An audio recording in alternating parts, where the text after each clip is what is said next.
মাহমুদুলের root হচ্ছে 8 জনেরটায় 8 জনের সে সময় তো হচ্ছে এরা ছিল ওই বিপি ছিল মাহমুদুল এই সোহাগ এটা হলো মাহমুদুলের রুট তাই না তাহলে আক্তারুলের রুট আরে ভাইরে আমি বলি এসআর সহ সিগনেচার করা না এসআর গুলো সিগনেচার করা না সিগনেচার করা হলো বিপির কটায় সে কটা সব আমার কাছে আছে আক্তারুলের এজেন্ট কত এখন আছে 74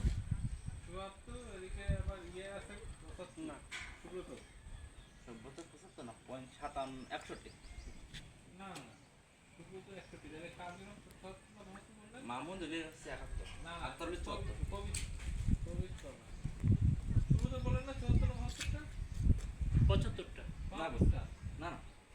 আমি যে ইসে দেখলাম রিপোর্টে ওই রিপোর্ট আছে ওই আনঅ্যাক্টিভ আছে ওই রিপোর্ট ঠিক করতে হবে আর একটা সুব্রত বস আমাদের পোর্টালে সবগুলো দেখায়